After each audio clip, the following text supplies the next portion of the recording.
lançar um olhar diferente a respeito disso. Espiritualidade no cotidiano, eu vou sugerir aqui, daria para falar de vários aspectos, né?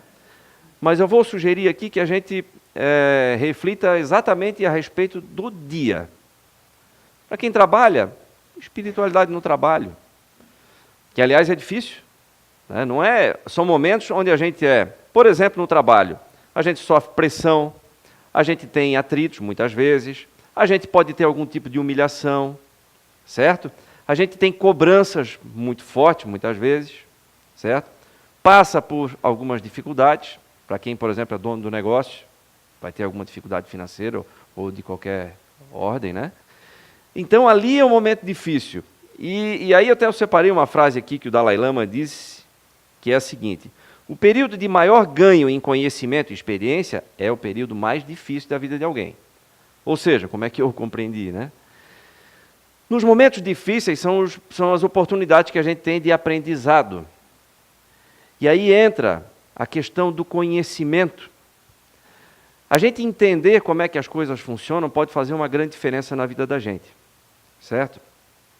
E já vou chegar lá, já vou explicar o porquê. Porque a gente entendendo como as coisas funcionam, a gente pode muitas vezes mudar de direção e obter resultados melhores da vida.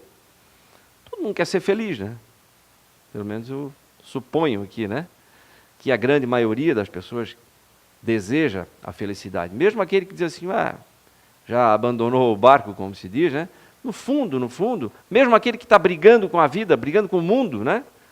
Sabe aquela pessoa que está azeda, está passando por um período ruim, está de cara feia e tal?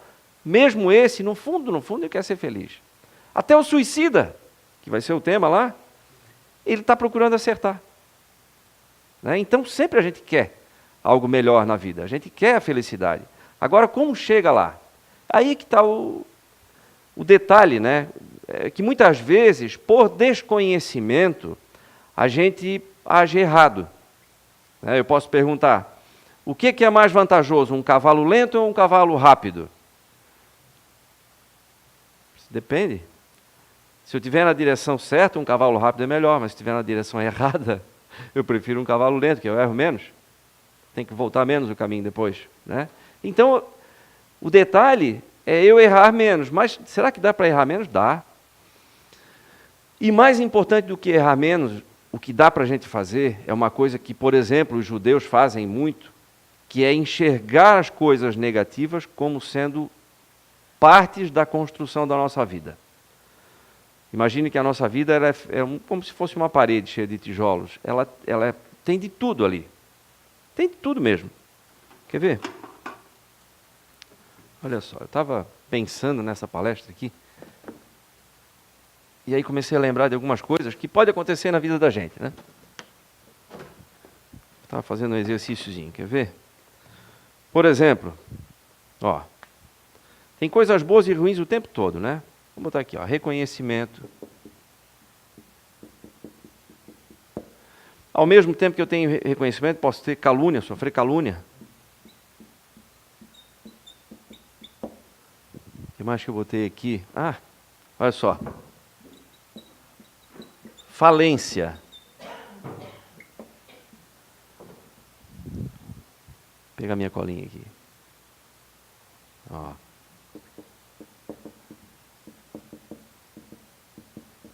Decepção. Abandono. Filho. Amigos. Um novo negócio, ou um negócio próprio, sei lá, um sonho. Enfim, isso tudo vão construir, embora que, em parte, isso aqui.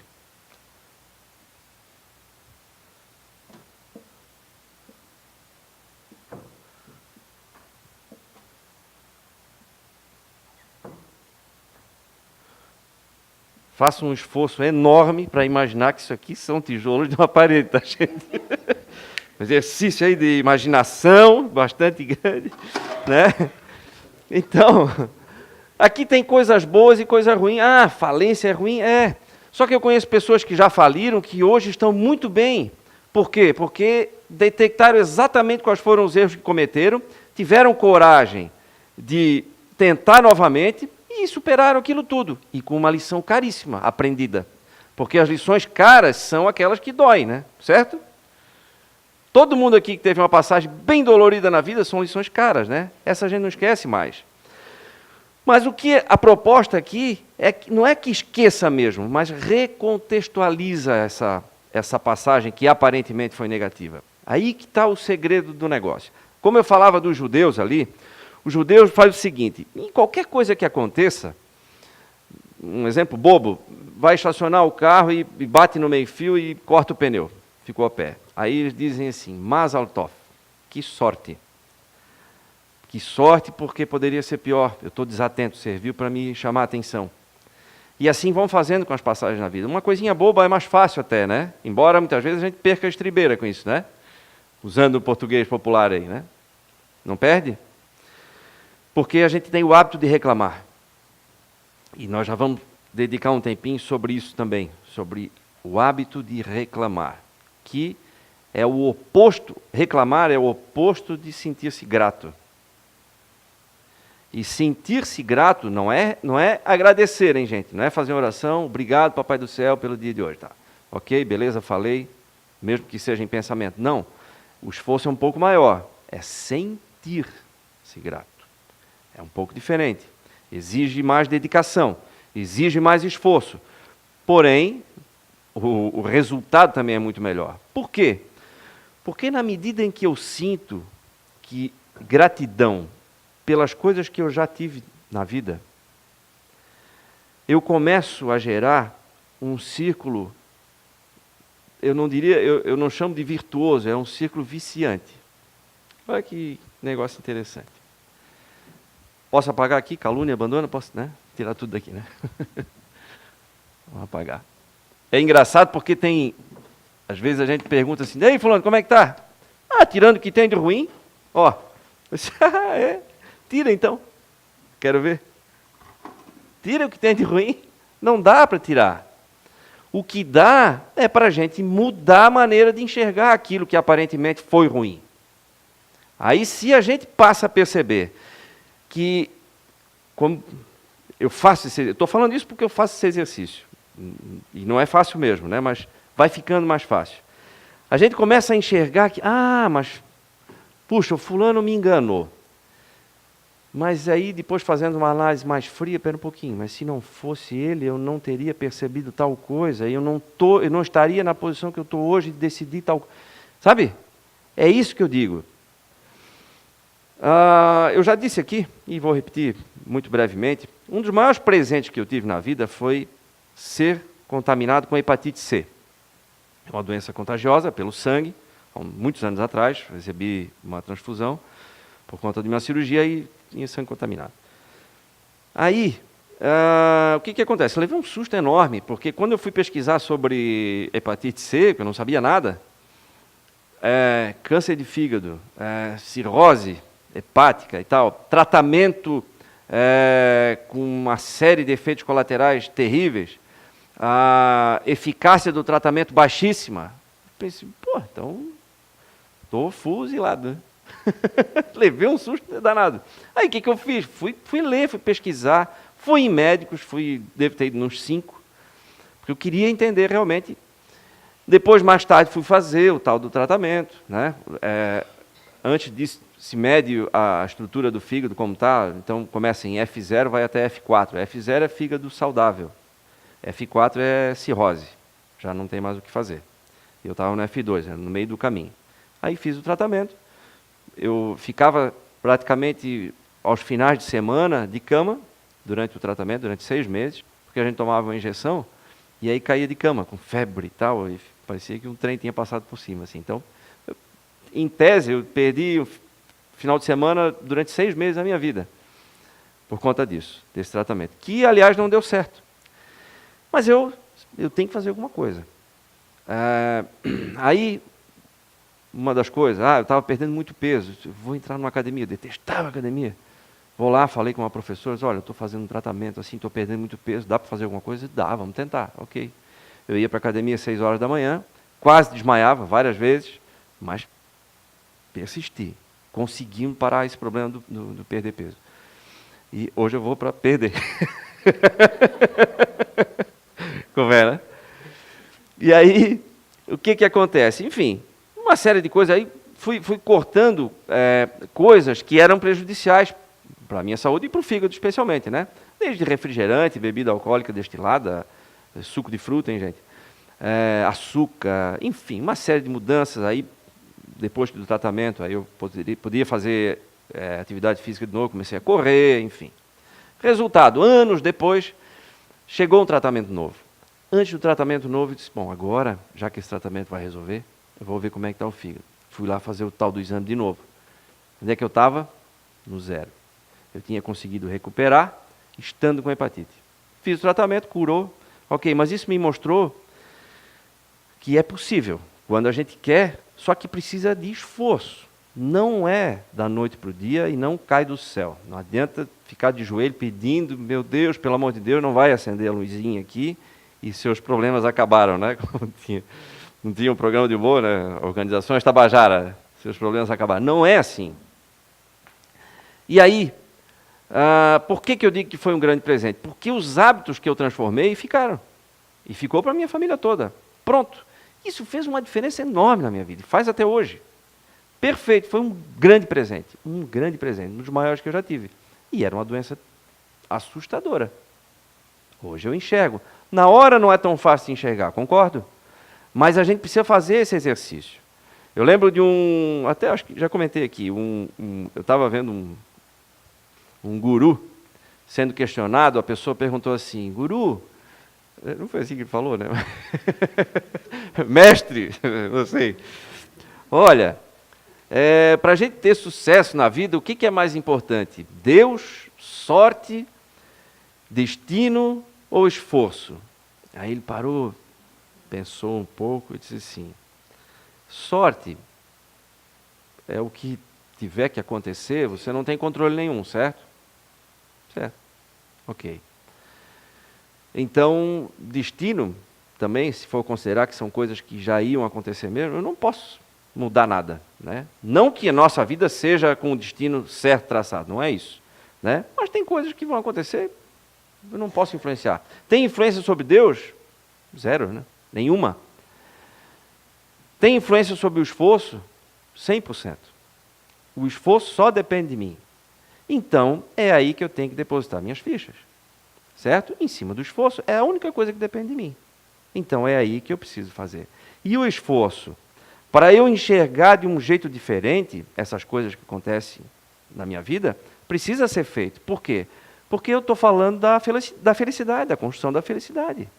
E aí, vou falar daquele ciclo, né, que eu falei, viciante. Olha só, espiritualidade no cotidiano. Quanto mais eu me conecto com Deus, quanto mais religiosidade eu coloco na minha vida, no dia a dia, mais acontece isso aqui. Eu começo a enxergar a beleza. Eu não estou falando de beleza estética, viu, gente? Beleza, olha só. Extraindo do dicionário. Qualidade de um ser que suscita sentimentos de elevação ou simpatia por seu valor moral e intelectual. Coisas, atitudes bonitas, né? Beleza. Palavras encorajadoras, isso é beleza, né? Ó, um exemplo de beleza, Papa Francisco, né? O Papa Francisco, né? Quanta coisa bonita ele fala. Chico Xavier, quantos exemplos bonitos ele falou, através de palavras, essa beleza que eu me refiro. E aí, quanto mais me conecto com Deus, mais começo a enxergar a beleza. Nas coisas negativas eu vejo que não, aí que está a beleza da vida. Essas coisas vão me colocar ou me trouxeram até aqui. Foi isso tudo, aquele conjunto, aquela paredezinha do esforço grande que vocês fizeram para imaginar, foi aquilo tudo que me fez estar aqui, nesse momento. Outro dia até, aconteceu comigo na questão profissional, uma traição, assim, né? E aí, puxa, é muito chato isso, né? A pessoa, claro, já se desligou e tudo. E aí depois, sei lá, 2 dias depois, a minha mãe esteve no meu escritório para falar comigo, que é o único lugar que ela tem alguma chance de me encontrar, de vez em quando, embora ela insista, né? E aí, naquele dia, ela conseguiu. Ah, pois é, o que aconteceu, né? Lá com fulano e tal. E que coisa, né? Mas não dá mais para confiar mais em ninguém, né? Eu disse, não, não é assim. Já pensou se eu fosse acreditar nessa verdade, nisso como sendo uma verdade? Ninguém consegue crescer, seja lá onde for, sozinho. Concordam? Não dá, é impossível crescer sozinho. Seja profissionalmente, seja moralmente, seja intelectualmente, não dá para fazer isso sozinho. Nós precisamos da interação entre nós. É essa interação que faz a gente crescer. A gente aprende, a gente apanha, né? Passa por situações que aparentemente são negativas, mas que depois, lá na frente, a gente vê que ensinaram grandes lições. E... não me deixa esquecer disso que tu lesse aqui, tá? Essa leitura aqui. Porque ela falou do perdão, lembra? Né? Que para a gente, uma das coisas importantes para a gente mudar a maneira de enxergar essas coisas que aparentemente são negativas é perdoar. Pessoas que, por exemplo, nesse caso, cometeu uma traição ali no profissional, eu preciso perdoar. Primeiro, para eu me desligar daquela vibração. Ponto. Segundo, porque se não fosse ele, eu não estaria fazendo uma atividade que a gente começou agora faz alguns meses, muito bem, porque eu não teria reunido as informações que eu reuni. E aí não teria tomado a decisão que eu tomei. Entende onde é que vai a coisa? A gente não sabe nem onde vai parar. A gente não tem noção. Porque fulano me xingou e tal, e aí fiquei bravo, e disse, agora eu não fico mais aqui, vou morar fora daqui. Te ajudou.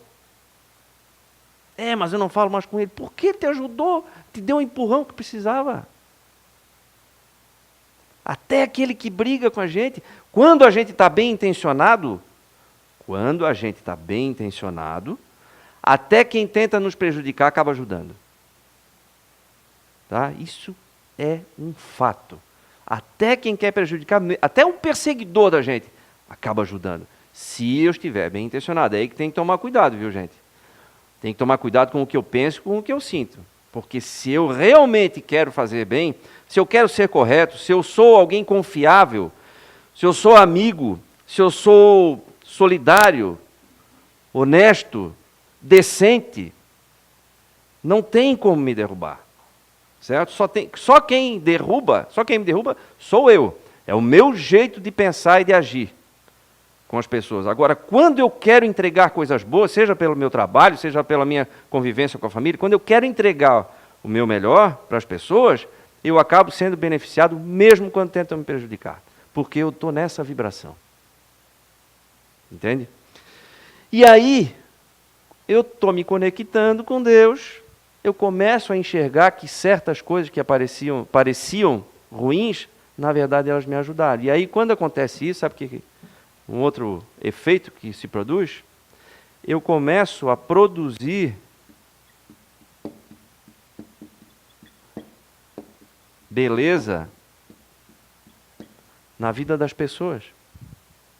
Porque eu passo a enxergar a vida de um jeito diferente. Quando eu começo a enxergar a vida de um jeito diferente, eu começo a perceber como a vida é generosa comigo. Por mais que eu esteja passando por dificuldades, mas olha que cabeça que eu tenho hoje, olha que situação financeira que eu tenho hoje, ou olha que situação de família que eu tenho. Ou então, isso tudo está meio bagunçado, mas olha a maturidade que eu tenho. Para enxergar que eu sou muito melhor hoje do que eu era há 10 anos atrás, por exemplo. E aí eu começo realmente a fazer isso por mim e pelas pessoas ao redor. Quando eu começo a fazer isso por mim e pelas pessoas ao redor, olha o que acontece. Eu me conecto mais com Deus. E é assim sucessivamente. Eu chamo isso aqui de um círculo viciante.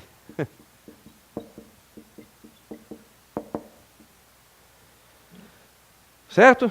Produzir coisas boas para as pessoas, eu me conecto mais. É uma maneira de comunicar. Quanto mais eu me conecto, mais eu enxergo que a vida está sendo generosa. Então, as pessoas mais fortes que eu conheço, são pessoas que passaram por grandes dificuldades na vida. Semana passada eu estava numa reunião de trabalho, olha só, uma reunião de negócios lá em Porto Belo, com uma senhora. E ela que é a comandante assim, da família, da vizinhança toda, a gente estava lá justamente negociando um empreendimento onde vai ser feito lá, onde eles têm as casas todas. São vários. E aí, duas coisas. Primeiro, ela perdeu já netinho de 1 ano de idade, que morreu afogado numa vala no lado da casa, filho dependente químico com quase 60 anos de idade, que ele não consegue sair, não tem jeito. Uma sobrinha, não, uma neta que foi assassinada porque entrou numa casa para fazer venda de colchão e tal, e aí os bandidos entraram e ela morreu junto. Enfim, uma série de coisas. Mas fala isso sim, sem esmorecer, conta, foi coisas da vida. Encara a vida com uma força. Claro que não é para... Não estou dizendo que a gente tem que ser insensível, não é isso, não se trata disso. Mas aí ela, olha que interessante, ela na conversa disse assim, eu tinha decidido que eu não ia mais negociar, e se eu não negociar, nenhum dos vizinhos aqui negocia, porque o imóvel é o maior, precisa do meu. E eu já tinha dito que eu não fazia mais, porque veio alguém aqui tentar me enganar. Veio 10 vezes aqui e tentou me enganar. Mas agora eu mudei de ideia, porque eu vou negociar com alguém que eu conheço. A gente se conhece já há muito tempo. E tá bom. Deu certo, lá fizemos a reunião, já decidimos, vamos dar prosseguimento. E aí, no outro dia, eu liguei para um parceiro meu de negócio, que estava junto na reunião, tu percebesse uma coisa ontem? Ele disse, o quê? É isso que eu digo de a gente fazer uma releitura, né? Percebesse que alguém que a gente nem conhece, que age da maneira totalmente equivocada, nesse nosso ramo, nos ajudou? E sim, é verdade, nos ajudou. Se ele não tivesse ido antes, talvez eu fosse apenas mais um, lá para tentar, e aí ia ficar nessa coisa. Como ela tinha decidido que não queria mais, aí ela disse, opa, peraí. Ela talvez tivesse entrado naquela, não dá para confiar em ninguém. Não, dá. Não estou fazendo autoelogio, não. Mas foi o que aconteceu. E aí, no outro dia me veio, meu Deus, até um desconhecido ajudou. Agindo errado, ajudou. Aí alguém pode dizer assim, mas é uma visão ingênua, né? Da vida. Então paga para ver. Experimenta fazer isso para ver. Se as coisas não começam a melhorar. A não ser, claro, eu estou falando, gente, para quem quer corrigir alguma coisa na vida, né? Para quem quer melhorar. Para quem está com tudo 100%, continua assim, porque já está fazendo certo. Se está dando tudo certo, é sinal de que as coisas que estão fazendo estão produzindo um bom resultado. Porém, pode ser que alguém esteja passando por algum problema aqui, eu sugiro que comece a recontextualizar as coisas na vida. Comece a enxergar que tudo que aparentemente é prejudicial vai nos ajudar. Infalivelmente, vai ajudar. Embora não esteja enxergando agora, mas vai ajudar. Por quê? Por uma razão muito simples. Tudo tem solução. Há um tempo atrás se dizia que só não tem solução para a morte, né? Já tem. Né? O Espiritismo está aí veio trazer essa informação para a gente. Quem tinha, né? Não existe mais a morte. Pronto. Beleza? Ficaram surpresos com a informação? Não tem mais. Então, para tudo tem solução. Tudo. Tudo. Ora, se para tudo tem solução, tudo que acontece na minha vida vai me levar para um lugar bom. Isso é a lei de progresso. Eu não volto para trás. Não tem retrocesso. Não tem. O máximo que pode acontecer é eu ficar parado. Perdendo tempo. Perdendo tempo reclamando. Perdendo tempo me revoltando com a vida, me revoltando com Deus, com as pessoas. Ninguém me entende, todo mundo quer me passar a perna, né? Não dá, não posso confiar mais em ninguém, eu vou virando um sovina, desconfiado, e não vou para frente. Isso sim me faz perder tempo.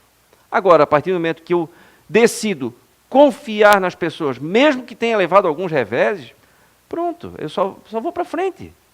Porque eu paro de me lamentar e paro de assumir a posição de vítima. Porque quando eu sou vítima, a vítima é aquela que só apanha, né? Então eu não tenho nada para fazer. Mas se eu tenho as rédeas da minha vida, quem comanda sou eu. Eu decido isso. Não, eu decido que eu quero ser feliz, que eu quero ter uma vida melhor, que eu quero melhorar. Embora já esteja boa, mas eu quero melhorar. Qual o problema? Né? E às vezes eu encontro assim, né, como a gente trabalha com negócio, né, eu encontro empresários falando assim, meu Deus, como está difícil, e reclama, e reclama, e reclama. Aquele ramo aqui é legal.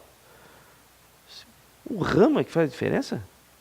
Tudo bem, tem alguns que têm características diferentes. Eu ainda estava citando um exemplo. Uma das maiores construtoras do Brasil constrói agora os prédios mais altos da América Latina aqui no nosso litoral. Tá? Não vou falar o nome. O dono dessa construtora começou a vida dele em Blumenau. A construtora hoje deve ter mais de 2.200 funcionários. Tem um estoque de terrenos para construir de frente para o mar para os próximos 20 anos.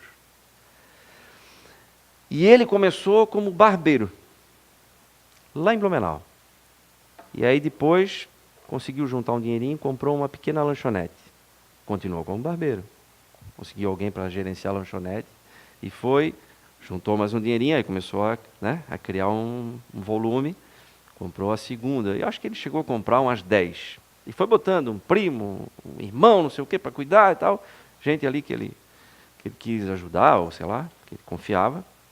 Continuou como barbeiro. Aí depois um amigo convidou, escuta, vamos fazer um prédiozinho? Vamos. Construíram um prédiozinho lá em Blumenau, depois foram para o litoral, enfim. E é o que é hoje. Aí eu pergunto, é o ramo que faz a diferença ou é a atitude? Com certeza, para chegar onde chegou, eu não sei como é que é a vida emocional, sei que a família está toda junto, trabalhando e tudo, né? Mas não sei outras questões. Vamos falar só o que a gente vê, que é a questão profissional. Para chegar onde chegou, não foi reclamando, não foi achando que é vítima, com certeza, não foi achando que não pode confiar em ninguém, foi fazendo exatamente o que confia, deve ter levado um monte de tombo, como a gente diz na vida, com certeza, mas não parou por isso. O problema é quando a gente paralisa por isso. Não pode parar, gente, não pode parar. Aconteceu um problema, segue em frente, isso vai passar, vai passar. Pode não esquecer, mas vai passar aquele momento de... Se é uma perda grande, o momento da tristeza, embora durante ele pareça que nunca vai acabar, mas ele vai acabar. Acaba para todo mundo? Por que só para uma pessoa não vai? No mundo, né? Acaba para todo mundo. Tá? E aí, quando a gente entra nesse círculo viciante, fica até mais difícil a gente cair, porque a gente sabe, mesmo que deu uma fraquejada em algum momento, eu disse, opa, pera um pouquinho, estou errando aqui. Meu jeito de pensar está errado. E a gente corrige o rumo rapidamente. Como eu falei ali no início, é fundamental a gente conhecer, saber como as coisas funcionam. Por ignorância a gente pode errar. Sabia que a gente pode fazer mal para as pessoas, mais mal por ignorância, por desconhecer, do que sendo mal mesmo? Uma pessoa, ignorando como as coisas acontecem na vida, ela pode provocar um estrago muito maior do que uma pessoa má. Quer ver um exemplo disso? Quando Jesus estava sendo crucificado, ele disse assim, perdoai o Senhor, porque eles não sabem o que fazem. Era tudo mal que tinha ali, o pessoal na torcida, fura, pá. Não.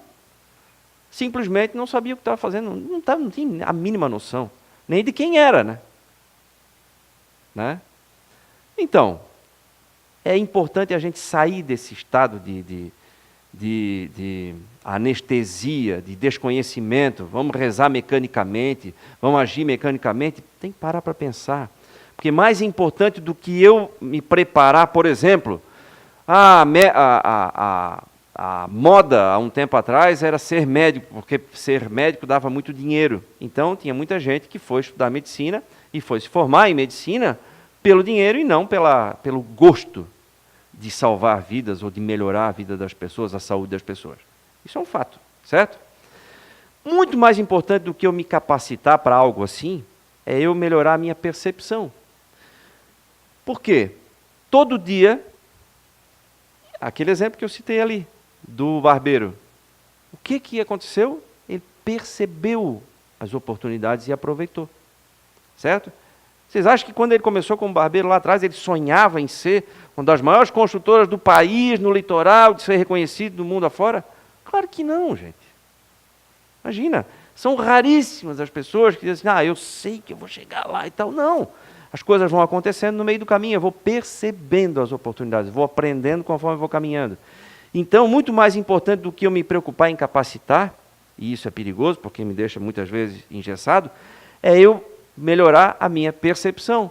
Quando eu saio de casa de manhã, eu acabo mergulhando num caldeirão de oportunidades. Elas vão batendo em mim o tempo todo. Eu mergulho num caldeirão de oportunidades. O problema é que eu não enxergo. Concorda? 2 pessoas saem de casa de manhã. Uma percebe uma grande oportunidade. Puxa, a gente está em crise, então eu já sei o que eu vou fazer. Aquela história, enquanto uns choram, outros vendem lenço, né? E o outro sai de casa, meu Deus, essa crise que não passa, o que vai ser de nós? Vou embora daqui. Jeito diferente de perceber. Quem vocês acham que vai se dar melhor aí nessa história? Então, o que vale mais a pena? É eu investir meu tempo me capacitando para algo que eu nem nasci para aquilo, ou eu melhorar a minha percepção? E como é que eu melhoro a minha percepção? Quando eu me conecto com Deus. Aí eu começo a enxergar melhor as coisas, certo? Tem lógica isso que eu estou falando, gente? Então, se eu enxergo mais, eu acabo agindo conforme isso que eu estou enxergando, certo? Eu acabo produzindo mais a beleza na minha vida e na vida das pessoas. Quanto mais eu faço isso, mais eu me conecto. Olha aí, está aí o ciclo formado. Pronto, ninguém mais segura. Certo? Deixa eu ver se eu esqueci de alguma coisa. Eu li uma frase hoje, que eu anotei aqui. Quando aceitamos menos da vida, a vida acaba te dando mais. Ou seja, quando eu tenho esse olhar de humildade, né? Não sou tão exigente, eu não começo a achar que Deus é injusto comigo, que as pessoas estão me traindo, que as pessoas estão me enganando, que nada dá certo, que tal. Não, isso é uma visão orgulhosa.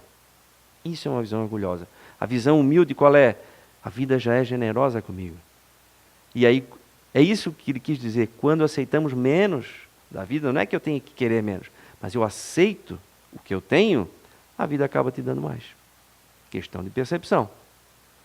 A vida é a mesma, né? A nossa vida agora, nós não vamos conseguir tirar o que tem de negativo, que já aconteceu.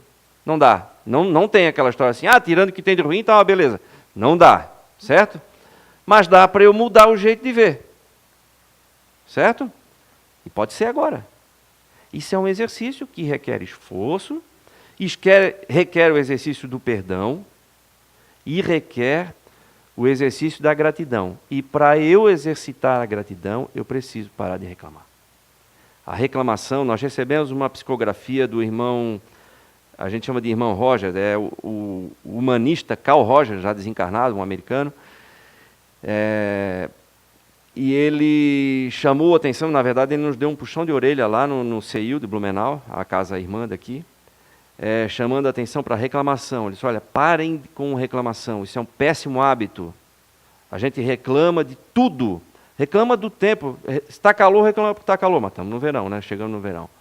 Mas hoje está meio friozinho, meu Deus, né? 16 graus, quase chegando no verão, que coisa louca que está isso. Aí choveu. Opa. Vamos lá. Bem mais isso. Aqui, ó. Desculpa, já vamos eliminar essa cadeira. Já dá ela aqui para a gente já eliminar, por favor. Tem algumas que tem uma falha mesmo. Aqui, ó. Pronto. Essa aqui também. Pronto. Deixa aqui, depois a gente vai lá. Conseguiu lá? Pronto. Agora deixa eu achar onde é que eu estava. Estava reclamando? Então tá bom. Não pode reclamar, tá? Em hipótese alguma. Porque o irmão Roger estava chamando a atenção exatamente para isso. Porque quando a gente reclama, a gente apaga a nossa luz. A gente dificulta a conexão com Deus. Porque o ato de reclamar, ele anula a gratidão. A gratidão é que me conecta. Isso aqui, enxergar a beleza, Isso é gratidão, certo? É uma maneira de exercitar a humildade e enxergar com gratidão as coisas que a vida está nos dando, né? Se eu começo a reclamar, eu apago isso. Pronto. É simples assim e direto assim. Então, mas reclamar do tempo não é uma coisa inofensiva. Reclamar do tempo pode ser. O problema é que eu crio o hábito de reclamar. E aí eu começo a reclamar do chefe, do marido, da esposa, do irmão, do primo, do cunhado pode, do amigo, né? Não, brincadeira, não vai falar para o meu cunhado. Né? E aí a gente começa a reclamar de tudo, do chefe, do colega de trabalho, e reclama, pronto. E aí, a gente entra nesse círculo vicioso, não viciante, né? Sabe o que acontece? Nada. Não acontece mais nada de bom na vida. A vida trava, aí fica ruim de verdade, e a gente não entende por quê. Não estou saindo do lugar. Meu Deus do céu, né? Está aí, gente. Está aí. Tá? Não reclame, por favor. Tá? Quando a gente se pegar fazendo uma reclamação, nós vamos lembrar disso aí. Tá? Vamos fazer esse esforço aí, porque é fundamental. Eu vou passar um videozinho aqui para vocês, bem curtinho. Recebi hoje também, mas achei fantástico. Hoje de manhã, olha só que negócio legal, que experiência. E é bom a gente aprender com a experiência das pessoas, né? Aquilo que eu falei, ninguém consegue nada sozinho. Eu preciso trocar, mesmo que não seja com pessoas que estejam ao meu redor, vai ser através de um vídeo. Uma mulher que está lá longe, ela vai me ensinar alguma coisa.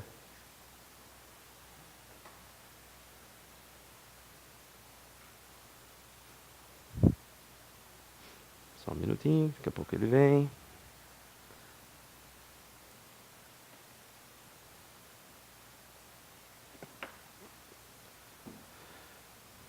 Daqui a pouco vai. Aí. Chegou um evento. Através dos meus pais, Valesca e Antônio, eu consegui estudar medicina e escolhi cardiologia, uma das especialidades. E embarcando para Moçambique, eu fui pensando, o que será que eu vou atender lá, né? Que doença que eu vou pegar lá, uma emergência hipertensiva, porque eu gosto de emergência. Bom, chegando lá, a gente teve a oportunidade de ir para o norte da África, do norte de Moçambique, aliás, numa cidade que chama Chiqualaquala, e pudemos ir a Mahatlane, a Ding. E aí eu tive contato, tive o prazer de conhecer os meus afilhados, que foi realmente a experiência mais transformadora da minha vida. Quando eu entrei na casa dela e virou uma chavinha no meu espírito, no meu coração, eu imaginei, eu tinha todos os miticais que eu troquei para poder viver lá em Moçambique, me deu um desejo de dar tudo que eu tinha para ela. E assim eu fiz. Tudo que eu tinha de pertence, material, todo recurso que eu tinha levado para Moçambique, eu dei para ela. E quando eu saí da casa, um dos filhos sumiu, desapareceu lá, saiu correndo. E a hora que eu fui me despedir, esse filho, que era um dos meus afilhados, chegou com uma galinha para mim. Eu acho que a foto conseguiu traduzir o que eu senti na hora, né? Eu dei o pouco que eu tinha, que não era tudo, né? Tudo naquela viagem, mas não era tudo que eu poderia. Mas ela me deu tudo que ela tinha, né? Foi muito lindo isso.